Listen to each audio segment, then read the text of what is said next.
जय हिंद दोस्तों, स्वागत है आप सभी का मेरे भाई आपके अपने परिवार में और मेरे भाई एक जबरदस्त सी वीडियो में। अभी आपने देखा मेरे भाई यहाँ पर कि एएलपी का फाइनली एग्जाम डेट आ चुका है, जिसको लेकर के आप इतने समय से इंतजार कर रहे थे। अभी यहाँ पर जो है नोटिस आया है और जहां बकायदा बताया गया है आपका कि जो पेपर होगा वो 16 फरवरी से लेकर के 18 फरवरी तक होने वाला है। अब ऐसे में जो वक्त है आपके पास में महज सिर्फ और सिर्फ 1 महीने के बराबर में है।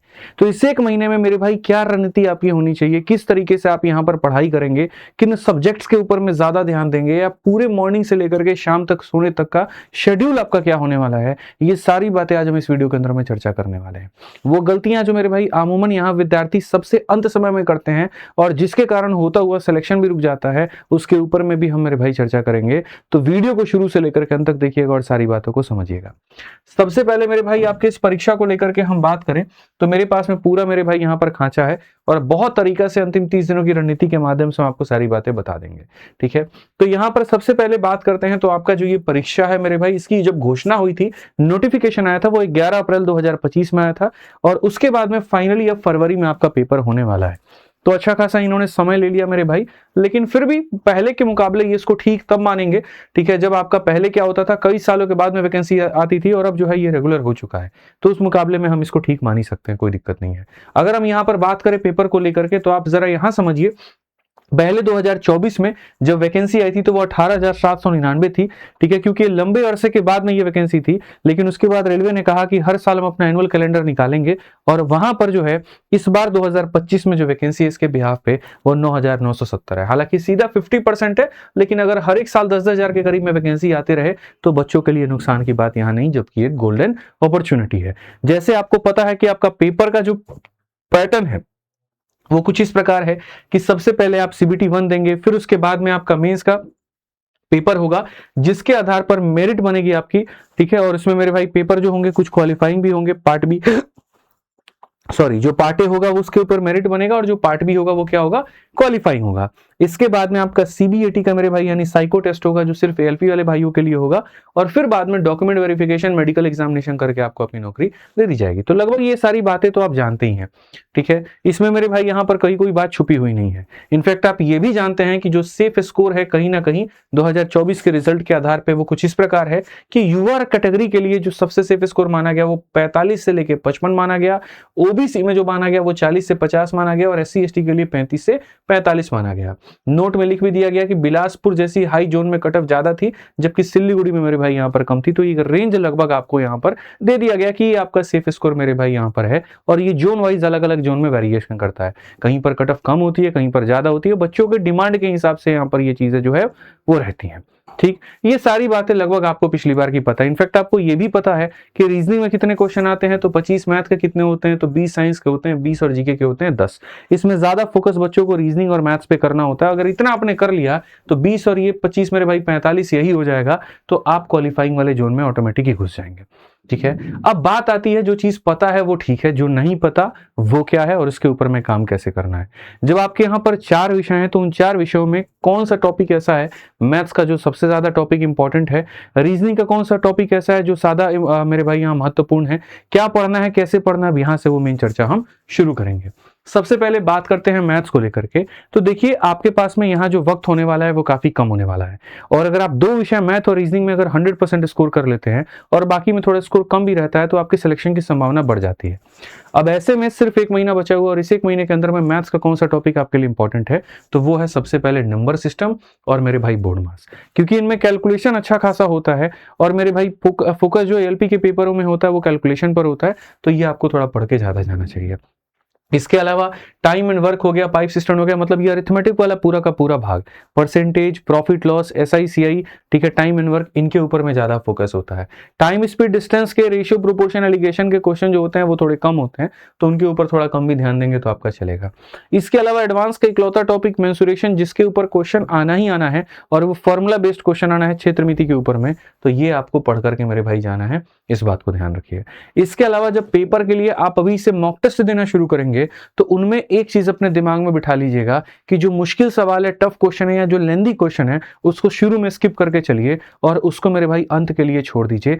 सारे क्वेश्चंस को बनाने के बाद में जो वक्त बचेगा तब उस पे आइएगा, नहीं तो 1-2 क्वेश्चन आपके एएलपी में गणित में ऐसा डाला जाता है और जान के डाला जाता है कि आप उसके अंदर में फंसे और मेरे भाई फंसने के बाद में जो है वक्त ज़ाया हो जाए और बाकी यहाँ पर जो भाग हैं उनको अटेम्प्ट ना कर पाए। ये गलती मत करिएगा, ईगो पे लेके मत जाइएगा। 20 क्वेश्चन है, कोई दिक्कत नहीं होगा 20 के 20, 18 बनेंगे, 17 बनेंगे, 16 बनेंगे यहाँ पर, लेकिन मेरे भाई बाकी के सेक्शंस को तो आप अटेम्प्ट यहाँ कर पाओगे।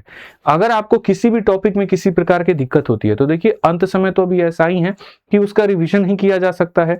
तो उसके रिवीजन करने के दो तरीके हैं। एक तो यूट्यूब पर हमने मेरे भाई मैराथन्स काफी पढ़ाए हैं, जिनमें अभी सबसे रिसेंट और सबसे शानदार मैराथन 51 दिन 51 मैराथन है। आप उस मैराथन से सर्च करके पढ़ सकते हैं, या आपके किसी भी साथी के पास में अगर मैथ्स का वीओडी बैच है तो आप यहाँ पर उससे भी मेरे भाई पढ़ सकते हैं। ठीक, अंत समय में अगर आपको कोई टॉपिक में ऐसा लग रहा हो कि यार ये वाला टॉपिक मेरा थोड़ा कमजोर है और मुझे इनके क्वेश्चंस को प्रैक्टिस करना है, तो उसके लिए सबसे बढ़िया किताब रेलवे गणित है, जिसमें पिछली बार के एलपी के क्वेश्चंस हमने डाल दिए हैं। ठीक है, तो आप यहाँ से इसको पढ़ करके बढ़िया से आप इससे और जो है वो तैयारी कर सकते हैं। ठीक है, अब बात करते हैं रीजनिंग के रणनीति, रीजनिंग के स्ट्रेटजी को लेकर के। तो रीजनिंग की स्ट्रेटजी की अगर हम मेरे भाई यहाँ पर बात करें तो उसमें समझिए कोडिंग डिकोडिंग, जो कि मेरे भाई नया पैटर्न की प्रैक्टिस है, इसके ऊपर में ज्यादा करना। पिछली बार का पेपर निकाल लेना, रेलवे के जितने भी हुए हैं उनमें कोडिंग डिकोडिंग के क्वेश्चंस तुम्हारे ज्यादा आए हुए थे। ठीक है, तो उनके थोड़े क्वेश्चंस को प्रैक्टिस कर लेना, उसमें अलग अलग टाइप भी है, अलग अलग वैरायटी भी है। ठीक है, और इसी के ऊपर में एसएससी ने भी फोकस किया हुआ है। और अगर बहुत मुश्किल हो तुम्हें सवालों को खुद से बनाना, तो कोशिश करना कि किसी अच्छे टीचर ने अगर कोडिंग डिकोडिंग 2025 में लेटेस्ट पैटर्न पर पढ़ाया हो तो मेरे भाई आप उनकी वीडियो भी देख लेना। हालांकि रीजनिंग के लिए प्रेफरेबल है विक्रमजीत सर की क्लासेस, आप उनको देख सकते हैं, बहुत बढ़िया तरीके से आपको बेनिफिट मिल जाएगा। लेकिन फिर भी अगर आपको लगता है कि रेलवे मेरे भाई ऐसा नहीं है, नए क्वेश्चंस आपको कहीं और भी देखना चाहिए, आप वो भी देख सकते हैं, कोई दिक्कत नहीं है। सीरीज में नंबर और अल्फाबेट, इन दोनों का मेरे भाई लॉजिक जो है वो जल्दी पहचानने की कोशिश करना, और इसके लिए मेरी सलाह होगी कि कोई तुम पीवाईक्यू वाली किताब जो है उसको लेकर के उससे प्रैक्टिस कर करके चले जाओ तो ज्यादा तुम्हारा फायदा है। ठीक है, सिलोगिज्म और वेन डायग्राम पर मेरे भाई एक्यूरेसी की बहुत आवश्यकता है। कई बार आपको लगता है कि पेपर देते वक्त में वहां पर जो है आप जो बना करके आए वो सही आए हो, और घर पर आते आते पता चलता है यार ये वाला ना होकर के ये भी तो हो सकता था। दोस्तों के साथ डिस्कशन करके पता चलता है यार ये ना होकर ये भी हो सकता था। ऐसे गलतियों को सेक्शनल मॉक टेस्ट के माध्यम से सुधारने की कोशिश करो, क्योंकि बाद में घर पर आकर के तुम्हें पता चलेगा इसका उत्तर ये ना होकर ये होगा, तो उसमें तुम कर ही क्या लोगे, मेरे को बताओ। बाद पछताए क्या हुआ जब चिड़िया चुग गई खेत, तो वो वाला कहानी तुम्हें नहीं करना है, इस बात को ध्यान रखो। इसमें थोड़ा सा एक मेरी तरफ से टिप होगा, और वो ये होगा कि जो सिटिंग अरेंजमेंट के क्वेश्चन होते हैं, जो कि नॉर्मल सर्कुलर टेबल के ऊपर में आता है या लीनियर टेबल के ऊपर में आता है, उनको होल्ड करके रखो एंड में। क्योंकि कई बार अगर बैंक वाला दे दिया ना मेरे भाई यहाँ पर, तो तुम्हारा वक्त बहुत ज्यादा वेस्ट हो जाएगा। ठीक है, तो ये लेंथी क्वेश्चन होंगे, कहीं किसी को बिठाया जाएगा दाएं में बाएं में ये में, और पैनिकनेस में कई बार क्या होता है कि हम गलत पढ़ लेते हैं, और गलत पढ़ते हैं तो 3-4 मिनट के स्ट्रेच मेरा चला जाता है एक क्वेश्चन में। याद रखो, जीके का एक क्वेश्चन जिसको 10 सेकंड में सॉल्व किया जा सकता है, और रीजनिंग का ये सवाल जिसको 4 मिनट में या 3 मिनट में सॉल्व किया जा सकता है। समझिए दोनों के नंबर बराबर ही हैं। ठीक है, तो हम फोकस क्यों ना बाकियों के ऊपर में करें और उनको होल्ड करके रखें जो थोड़े से लेंदी हैं या थोड़े कैलकुलेटिव हैं कि भैया तुमको हम अंत में देखेंगे। जो बच्चा इस तरह की रणनीति और माइंडसेट के साथ में पेपर देता है, उसके सिलेक्शन की संभावना ज्यादा हो जाती है बाकी लोगों की तुलना में। तो इस बात का थोड़ा सा ध्यान रखिए। इसके अलावा आप लोगों के फायदे के लिए मैंने एक और काम कर दिया है कि रेलवे में चाहे मैथ हो, रीजनिंग हो या जीएस हो, सभी जो 2024-25 में पेपर हुए हैं, 24 में तो नहीं 25 में जितनी पेपर हुए हैं, ठीक है, उन सभी के पीडीएफ को मेरे भाई हमने कंपाइल करवा करके एक बड़ा प्यारा सा टेलीग्राम है जिसमें कोई प्रचार प्रसार कुछ भी नहीं होता है, उस पर डाल दिया। और ये नया टेलीग्राम है, आदित्य रंजन सर नोट्स। इसको भाई थोड़ा बड़ा कर दिया करो यहाँ पे आगे से, है ना। ठीक है, इसका मतलब जो लिंक है वो हम डिस्क्रिप्शन में डलवा देते हैं, तो चले जाना। ये हमारा मेन टेलीग्राम नहीं है 2 मिलियन वाला, ये एक अलग टेलीग्राम है जिसको सिर्फ और सिर्फ पीडीएफ देने के लिए ही बच्चों को बनाया गया है। तो इसको जाकर के ज्वाइन करके रेलवे के सारे पीडीएफ इंपॉर्टेंट तुम यहाँ से चेक कर लेना। ठीक है, यानी रीजनिंग और गणित दोनों कलम चलाने वाले टॉपिक हैं, तो सॉल्व करते वक्त में कोशिश करना कि दोनों को साथ में सॉल्व करो, और मेरे भाई टाइमर के ऊपर में अच्छा खासा फोकस लेके चलना। और चूंकि ये प्रैक्टिस का खेल है सारा का सारा, तो शुरू से ही प्रैक्टिस जितना रखोगे फायदा तुम्हारा उतना ही होगा। इसके अलावा अगर हम बात करें जो कि तुम्हारा जीएस है, 20 नंबर, आप ये मान के चलो 25 नंबर का रीजनिंग था, 20 का मैथ था, ये 20 नंबर का हो गया। जीएस में आपका जो फोकस है फिजिक्स, केमिस्ट्री और बायो, इनमें जो ज्यादातर क्वेश्चंस आते हैं वो आपके बायोलॉजी के आते हैं, और इनके जो क्वेश्चंस होते हैं केमिस्ट्री के वो नॉर्मल स्टैटिक वाले होंगे, और फिजिक्स में न्यूमेरिकल भी पूछ लिया जाता है। ठीक है, साइंस का मैं आपको हमेशा से सजेस्ट करते आया हूं कि एक बार अगर आप पढ़ेंगे ढंग से ना, तो इसका फायदा आप रेलवे के हर एग्जाम में लेके जाएंगे। जैसे एसएससी में इंग्लिश वालों का बोलबाला होता है, तो रेलवे के लिए मेरे भाई साइंस वालों का बोलबाला होता है। तो इसमें साइंस में अपनी पकड़ मेरे भाई बहुत अच्छे तरीके से लेकर के चलो, जिसमें स्पेशली अगर हम फिजिक्स की बात करें तो जैसे लाइट, इलेक्ट्रिसिटी हो गया, मोशन हो गया, और इनके ऊपर में जो न्यूमेरिकल्स होते हैं, न्यूमेरिकल्स का जो क्वेश्चन हो गया, फॉर्मूले के ऊपर में, फर्स्ट लॉ के ऊपर में, सेकंड लॉ के ऊपर में, थर्ड लॉ के ऊपर में, ठीक है, एस बराबर u t plus half a t square, इन सारे क्वेश्चंस के ऊपर में मेरे भाई, या फिर मास पुली के क्वेश्चंस के ऊपर में, तो इस पे थोड़ी सी प्रैक्टिस अपनी अच्छे से ले जा करके करो। साथ में केमिस्ट्री में अगर हम बात करें तो जैसे पीरियोडिक टेबल हो गया, या फिर जितने रसायन उनके फॉर्मूले हो गए, ठीक है, जैसे तुमसे ये पूछ दिया जाएगा मेरे भाई वॉशिंग सोडा का फॉर्मूला क्या होता है, ठीक है, या कुछ केमिकल रिएक्शंस हो गए वहां पे, ठीक है, तो इसके ऊपर में थोड़ा सा मेरे भाई जो है ये भी आप अपना पढ़ करके चले जाए। जो स्टैटिक वाला पार्ट होता है जो कभी नहीं बदलता, वो पढ़ लीजिएगा।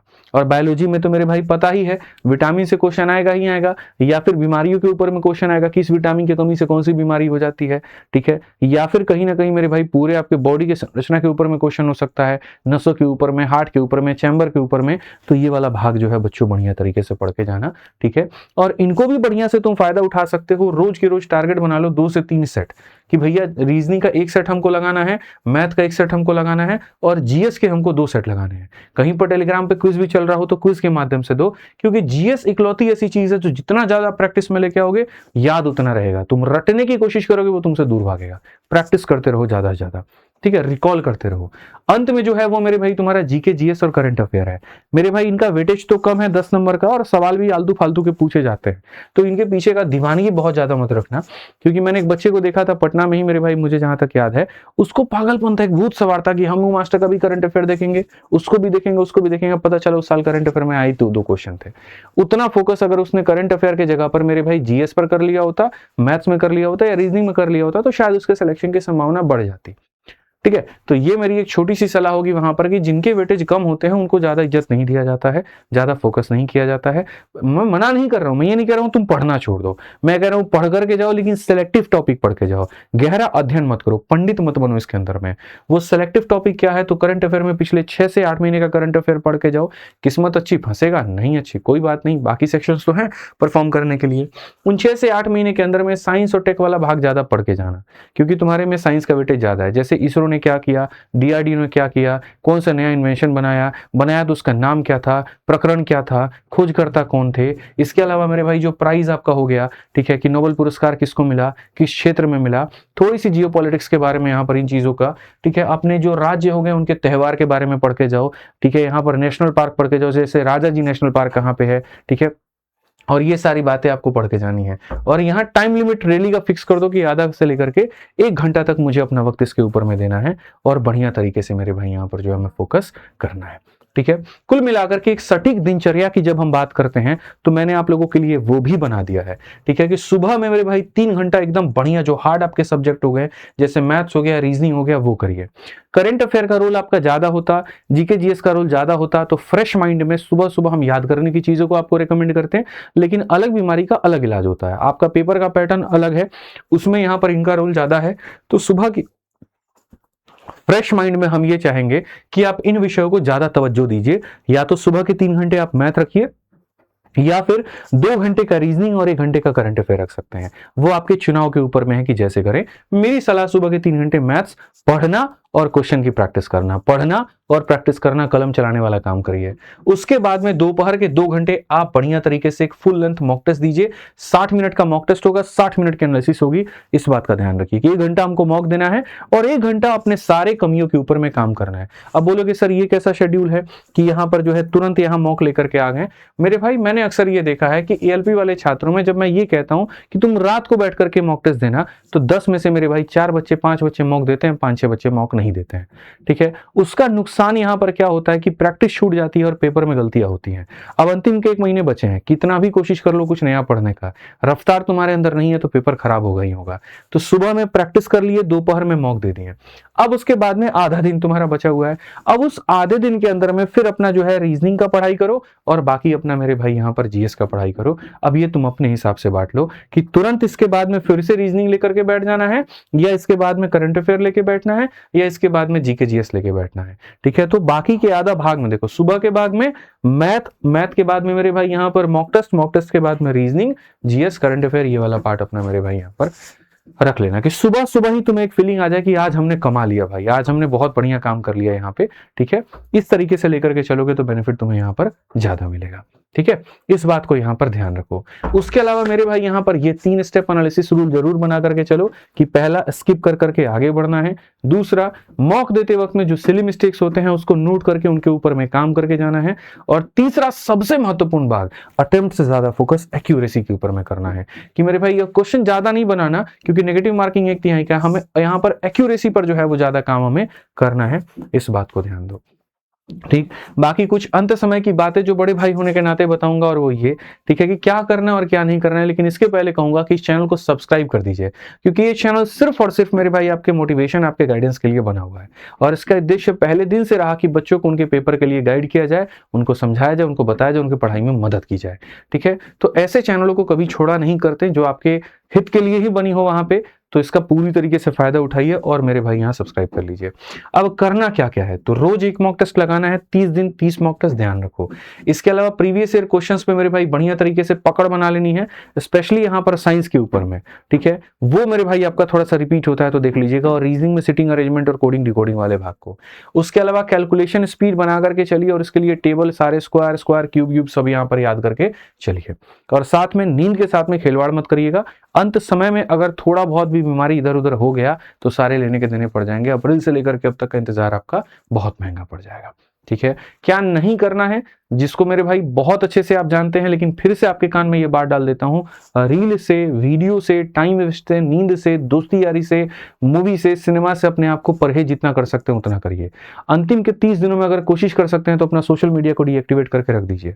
मेरे भाई पेपर के समय हमने भी डीएक्टिवेट कर दिया था, और यकीन मानिए हमने ये सोच लिया था मन में कि आज अगर ये सोशल मीडिया चला भी तो लोग मुझे क्या जानेंगे, एक वक्त लेकर के आऊंगा जहां मेरे मिलियंस में फॉलोअर होंगे, और आज वो वक्त आप जानते भी हैं, ठीक है। कुछ पल की मेरे भाई यहाँ पर जो है ना दूरी कई फासले आगे आपको बढ़ा करके लेके चले जाती है, इस बात को ध्यान रखो। तो थोड़ा इनसे परहेज करो। जब तुम्हारे मेरे भाई यहाँ पर बढ़िया से सिलेक्शन हो जाएगा ना, और जो तुम्हारे नाम के आगे टैग लग जाएगा, तो ऑटोमेटिक तुमको फॉलोअर्स कई सारे बढ़ जाएंगे, फॉलो करने वाले कई सारे नए लोग हो जाएंगे, ठीक है। तुक्का मारने से बचो और मॉक की एनालिसिस प्रॉपर तरीके से करते रहो, ये मेरी तुम्हारे लिए सलाह होगी। तो इन बातों का ध्यान रखो, खुद के ऊपर में विश्वास रखो, यकीन मानो सिलेक्शन आप ही का होने वाला है और आप बहुत बेहतर करोगे। हमारी तरफ से बहुत सारी शुभकामनाएं हैं। ध्यान रखिए, खुश रहिए, मस्त रहिए। बहुत बहुत मेरे भाई धन्यवाद यहाँ पे, और बहुत आबाद रहिए, एकदम भगवान बहुत खुश रखे आप लोगों को। बहुत बहुत धन्यवाद। जय हिंद।